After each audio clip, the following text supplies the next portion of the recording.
Hey everybody, what's up? This is Chris from T3 Handicapping, and I'm here today to talk about Tuesday's card from Indiana Grand. That's Tuesday, October 5th, 2021. Now, if you want to follow the picks that I go over here in this video as scratches and changes come out, you can follow me on Twitter at Handicapping T3.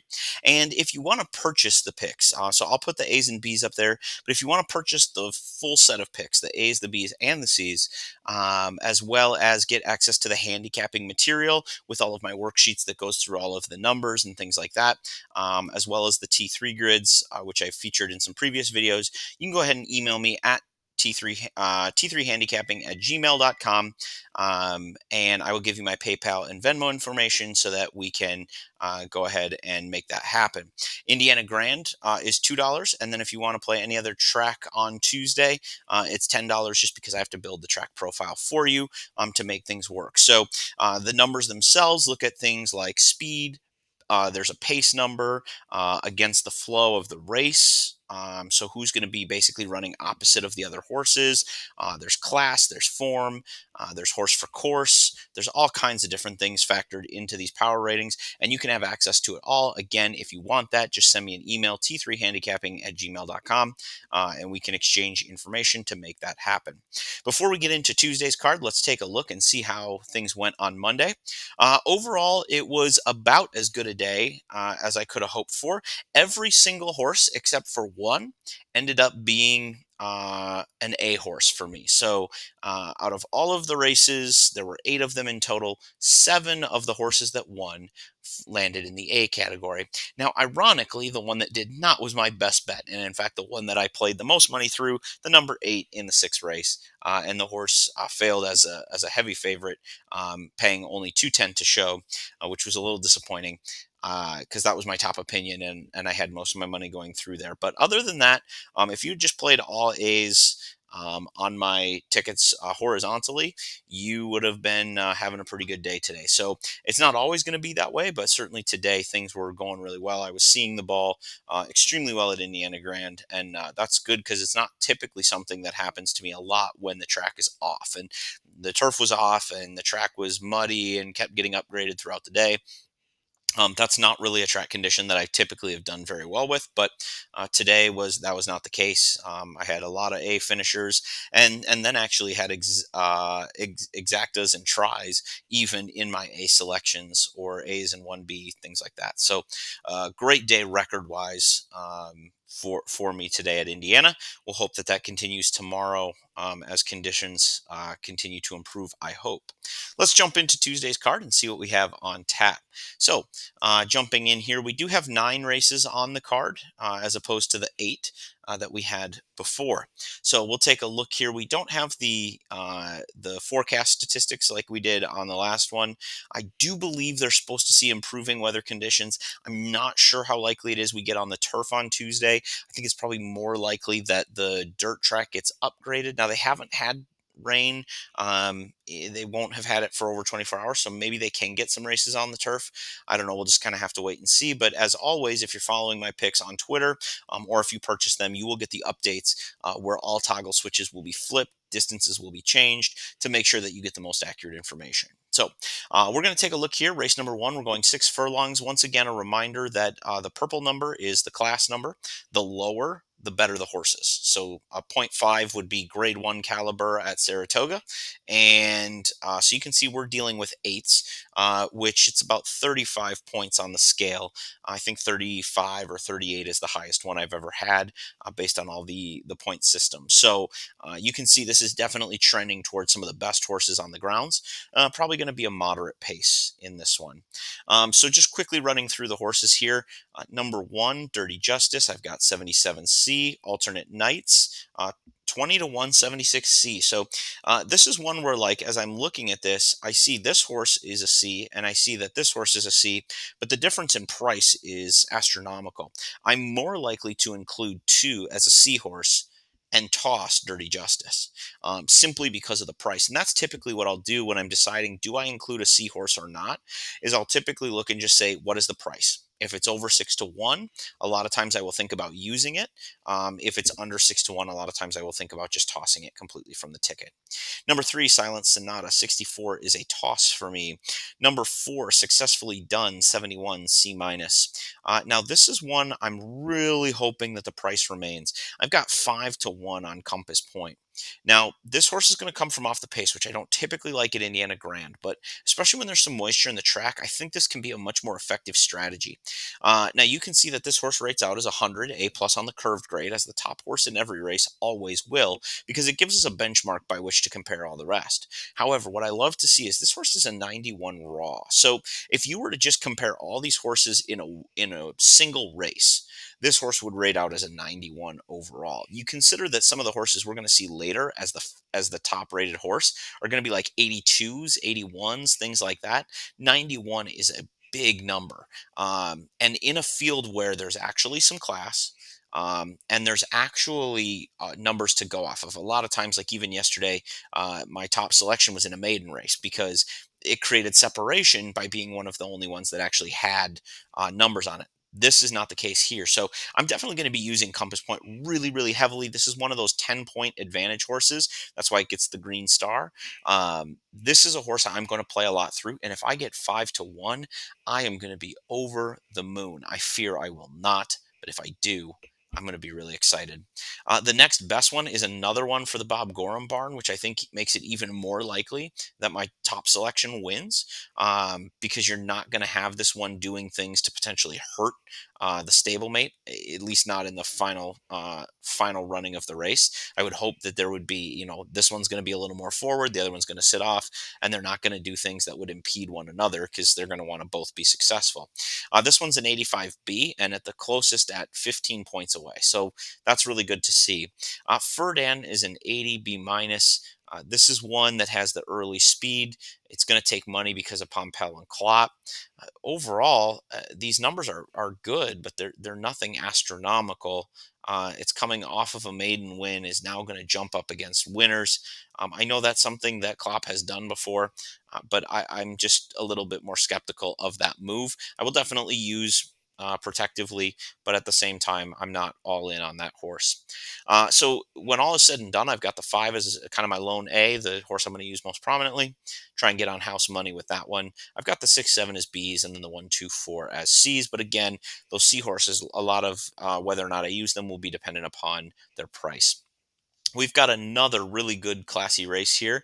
This one rates out as a 7, so just a little bit better even than the race before it. And 21, so we're going to have an honest pace. Now, who took the money is an interesting one. So this horse came out to be a 69 point something, and it rounded up to 70, which is why a 70 would normally be a C minus, but it's actually rated out as an X. However, you can see here some pretty strong angles for this horse, and I really do think that Brett Calhoun and Deshaun Parker could be on a live mount here. This is one that I might be inclined to disagree with my own numbers, and I might be willing to use, especially when you look at my top selection, Maters and Taters, who is 100 A plus, but remember in race one we had a horse that rated out as a 91. As our top selection, this horse in that same race would only be an 82, so 9 points behind the top selection. So that's something to think about there. I like this horse. I'm not convinced that this horse is Herculean, and so I'm going to be more inclined to include more. Cajun Moon 83B minus, a few too many 71C, Tequila's Ranger 74C, Fallen Empire 77C, Sturgill a 90 A minus for Fernando de la Cruz there. First Deputy 84B. And so when all is said and done, you're going to see a little bit more of a top heavy board. Now, I said I kind of like the 1. I would maybe be inclined to even take that 1 off of the C line and move it further up the ladder. So now you're talking about the 2, the 7, the 3, the 8, and the 1 all in with a live chance to win. To me, that really speaks to the fact that this could be a very wide open race. But that would kind of be where I would be most heavily played. I don't know that I'm going to use a lot of backups in this situation. Now, I might in doubles because I'm feeling really good about using a 5-to-1 shot as my single. So that's my separator. So maybe I will go a little bit deeper here and just do weighted doubles coming out of the first race. And if I can get that, horse home in the first race at 5-to-1 or around there, I'm going to create some separation from some of those other horses and hopefully get my value there. And then it's just a matter of how much money I'm going to make using some combination of these, what is it, 8 horses, which is too many. It's a lot, but I think if I can weight it properly, I think I can use a good 4 or 5 of them in this second leg. So, moving on to race number 3, we're going to the turf. It's looking like it's going to be a quick turf race, but again, we've got a really nice low class rating, only a 10 here. I'm not 100% sure where we're going to be at with the turf. So this is handicap for turf right now. Again, if that switches, make sure you follow me on Twitter at handicapping3T3 to get the update. That's at handicapping T3. I should probably get that right.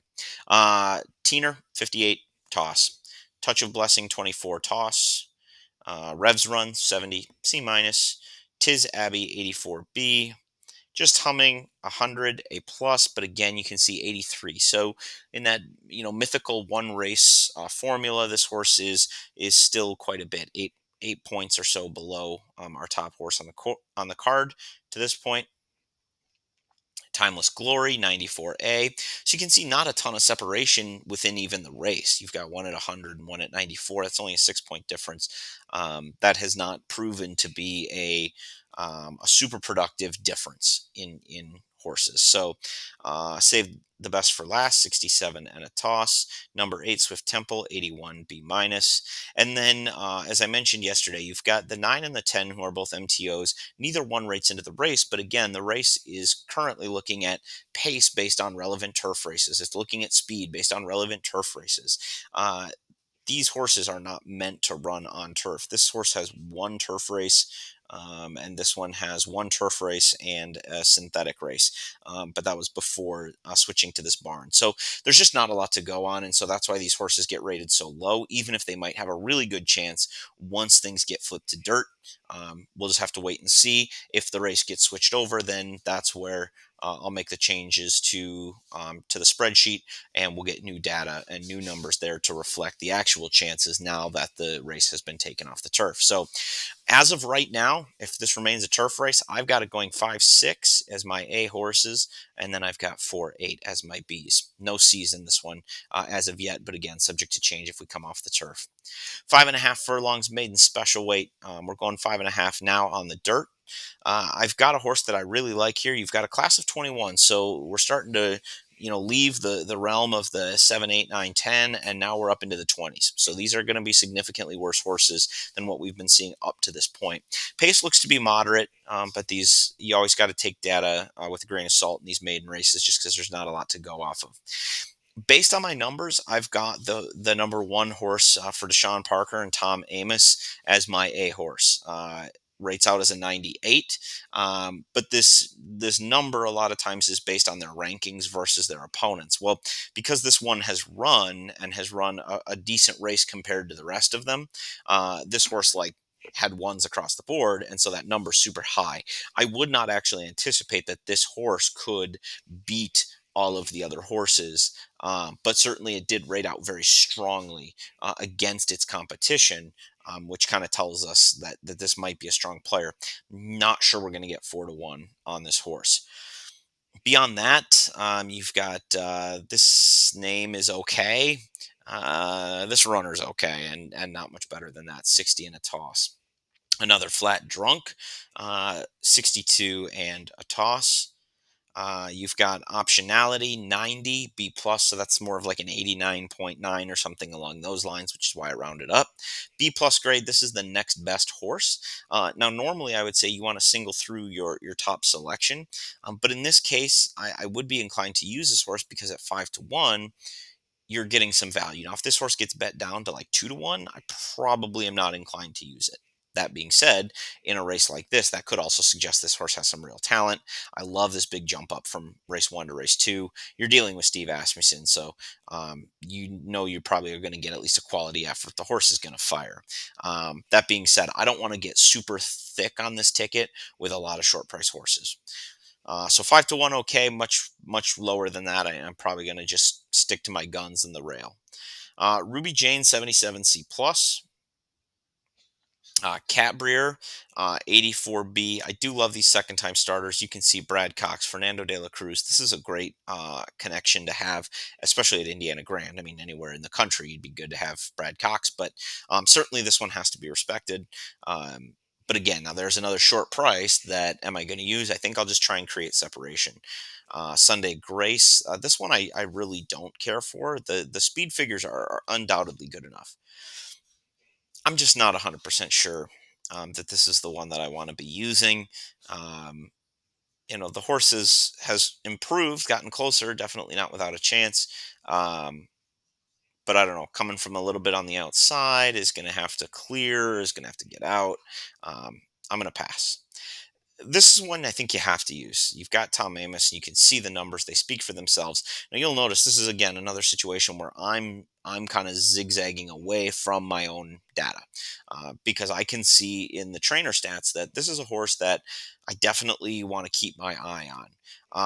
Now the question becomes, and I think you always have to ask this is, why is Amos running this one and the Rail Runner as well? I personally like Deshaun Parker a lot more than I like Alex Ashard, and that's nothing against Ashard, but I just think Deshaun Parker is one of the best jockeys at any of the lower tier tracks around the country. Um, and I think he could at least be competitive with some of the lower tier riders on some of the bigger circuits, say the Gulfstream Parks and things like that. And so I I think that's why I lean towards that horse a little bit more. But certainly Amos thinks he's got something here in the first time starter. Um, I want to use. So I'm going to probably go with the two Amos runners as my A horses, the 1 and the 8. 4, 6 for me would be B horses, but those are too short prices on the board. And if I'm already going relatively short in the slot, I'm not going to go short there as well. I have the 7 listed as a C, but I definitely won't use at a short price. So um, that's a tricky race there to wrap. I believe the early pick 4 ends there. Moving into race 5, we get some talented runners again. Only a class of 7, so really quality. Moderate pace 19. I don't like ego here. I just extolled Deshaun Parker's virtues, and now I'm going to toss him off my ticket in the next race. Hemp Hooray, 100 plus, but again, you can see that 85. So this is a decent horse for Klein and Pedroza. Um, but is one I'm going to use, but use with others. Rupp and Ready at 3 to 1. I don't particularly care for this horse. The last number was nice, was obviously a very good number, but now he's going to have to show that against better. And I'm not sure that that's really the step up I'm ready to take on this one. So I'll probably end up leaving that one off my ticket. Lantani 67 not using. Pikachu 52 not using. You've got Lemon Kick and 80 a B minus. This is one I'm a little more interested in, second off the layoff. Trump's Revenge 14. Obviously a toss there. Bundi Bunan is a 93 A minus. This is one I really like. You can see those speed figures have been really good. I don't love that we haven't seen this horse since January, and that the trainer is 81 is 8% in 101 starts off of this type of layoff. Suggests to me that this one might be looking for a race, but that's what my numbers came up with. I'll probably use it because the price is right. Hey Dakota for Sancho Santer and Mike Maker. You've got a Maker on the turf. I should just put something in my formula that just says that when you have Maker on the turf, you just put it in as an A, and then you move on. And then, of course, we're dealing with these horses, and these horses are serving two purposes right now as the main track onlys. Not only are their numbers depressed because of the fact that everything's on turf, but they're also in a situation where they're taking away points from some of the other runners in the race. So that's something to be in mind, to keep in mind as you're going through this is once these two horses either scratch out or draw in, there's going to be significant change to some of the ratings within the race that could dramatically flip things. So we've got 2, 9, and 8 as A's, 6 as a B, and 3 as a C in this one. Probably going to go pretty heavily through the A's, and then just hope not to get beat. Race number 6, we jump up to a class level of 17. So these are going to be a little bit lower level, not quite as low as the maidens that we had earlier. These ones are unrestricted.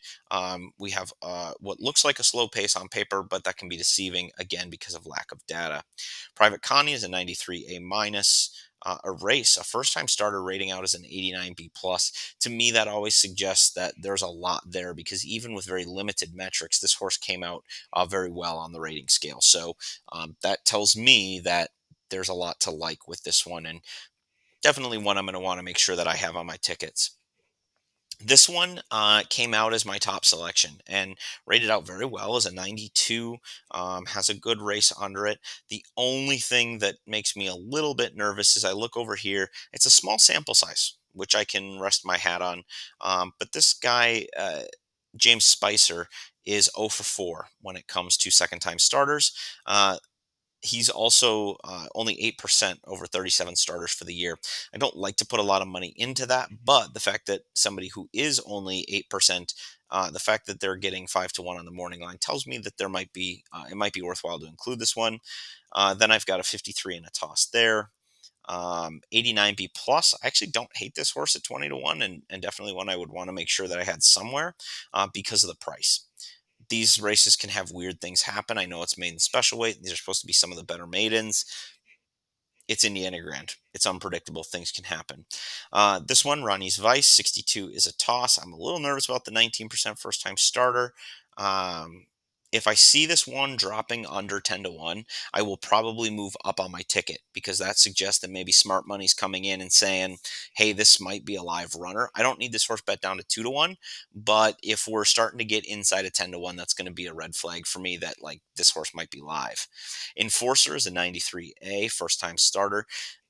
Cairo Calling, 79C plus, first count, 52X, and succeeds 71C minus. So this is a race that's tough. I mean, after my data comes out, I've got 371 as A's, 5 and 2 as B's, 8 and 10 as C's. But it's going to be kind of a guess and check game because there's not a lot of data. This one you can see as we're looking at like the Brisnet numbers, you've got so many horses that don't have a rating for class yet, that don't have prime power ratings even yet because they're first time starters. It's just really hard to get a good read in a database system when you're dealing with that.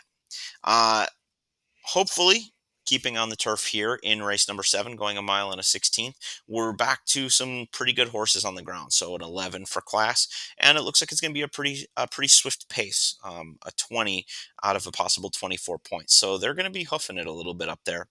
Now with this one, I have another Deshaun Parker runner from the rail that I'm going to be using very heavily at 3 to 1. This horse likes to come from a little bit out of it, which I don't typically love at Indiana Grand, but on turf, it's not as big of a deal. And also with the current track conditions and with a fast pace, I think this one really has a chance to get something done. So that's where most of my money is going to go through, again, assuming this one stays on turf. Other runners include the number 2, who I have as a 72C minus. Bridgekeeper, I have as a toss. Mr. Biffle, I have as a toss. No picking on Charlie, 51 is a toss. I'm the Prince, 65 toss. Uh, Ron the limo driver, 77C. He's one that's run quite a few times. Science, 88, and a B grade. Definitely one I want to keep on side. Grand Design, 82B minus. And this is one where I think these two do potentially run the risk of trying to knock heads a little bit because I think Science is going to show a little bit more speed. So I don't know. They might counteract each other a little bit. And then Amended is an 89 B minus, so he's or B plus. He's another one that you definitely want to use. But for me, when I look at this and when I go through it, I'm going to be using the one very heavily. I may use the 8, 9, 10 as backups.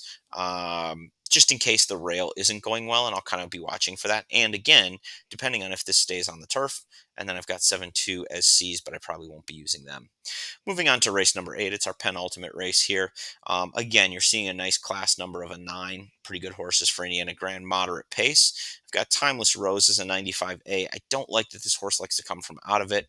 I'm not 100% sure that that's going to be a good strategy here with a moderate pace. But then again, this track can be very tiring as it's drying out. So Fate Factor is my top selection, 100% 100 A plus as the top selections always are, but you can see an 86. So definitely not as hands head and shoulders above the others. As we've seen in some of our previous races, Mrs. Claus is a 71 C minus. The Beauty's Tale 81 B minus. Oh So Terrible comes out to be a 79 C plus. Uh, Yilkadis is 83 B minus. Maybe that's You Like This. Uh, okay. I might have to downgrade that one as a Minnesota Vikings fan who does not like Kirk Cousins. Any horse that sounds like You Like This is one that I immediately downgrade. Picasso Collection 49 is a toss. And then Double Dawn 41 is a toss. I think that's my third hunch play in 3 days. Very Amelia ran most recently. It was one of my daughters. And then yesterday we had something named Emerson, and now we've got Double Dawn, which is my wife's name. So we've pretty much made a clean sweep of the family. If I get Coach Adams running at Indiana Grand, I'll know it's fate. Taking it to the cleaners, 64 and a toss. So when all is said and done in this race, I've got 1, 2 as my top selections, 4 and 6, and then 5 and 3. This is a race where I feel like I'm definitely going to use a number of horses if I'm playing the big horizontal races. I'm going to want to make sure I've got plenty of coverage here in this one because I just think there's a lot of ways this one can go as we're moving forward. So, moving on to race number 9, it's our final one, and man, they make it tricky here to end on a maiden special weight race, class level 17. So you're in kind of that middle tier. Slow pace, but again, you're dealing with a lot of first time starters, so that's not surprising. I've got tosses on the 1 and 2. I've got an A grade on Copper Harbor. Got the race underneath the belt, 17% coming back at 6-1. Deshaun Parker, Bob Gorham. I like those connections. You got a 51 toss on the Glishaw De La Cruz runner in Grand Inn Bay. And then you've got a C minus on Wildman Cadam. You've got Pursuant as a toss. No Proof as a toss. Moneyman Brylan, toss. This is the one I like the best. The morning line maker does as well, and that's Shine On Brad. The problem that I have with this one is you're now dealing with your fourth race, and this horse has had some close calls. Has been in the money 2 out of the 4 times. Was actually even closer, I believe, in the third place finish. In the fourth place finish than in any of his previous starts as well. So that's promising, but I don't love taking really short prices on a horse that's proven he can lose 4 times in a row. Just compared to some of the others, even this one, 91 a minus. You've got a horse that's taking a step forward at 8-1 versus taking a horse that's lost 4 times. Now has made steady improvement, but has lost 4 times and is 7-5. So that's where you just kind of have to play the odds. But you also do have to pay attention to the tote board. These maiden races, a lot of times, talent can be telegraphed by money, and particularly look at the early money, the money that comes in right at the beginning of the pools. It will start to even itself out as things progress throughout the wagering. But if you see a horse that goes from, say 5-1 down to even money in the first clip, that might be a signal that the barn is getting their cash in right away. 54 is a toss on the number 11. So when all is said and done here, I didn't even take the time to put things out. So let's go ahead and let's just make it real quick here. I'll make my A, my B, and my C. Again, this is going to be a really hard race to deal with. So I've got the 10 and the 9, but I have the 9 first. So I've got 9, 3, and 10 as A's. 9, 3, and 10. In terms of B's, I don't really have anybody, I don't think. Yeah, so then it's just a C minus on the 5. So that one was fairly easy to do there. So 9, 3, 10, and 5. And that will wrap up Tuesday's card from Indiana Grand. Once again, if you want to follow these picks as scratches and changes come out, you want to get updates to the A's and B's, you can do that by following me on Twitter at Handicapping T3.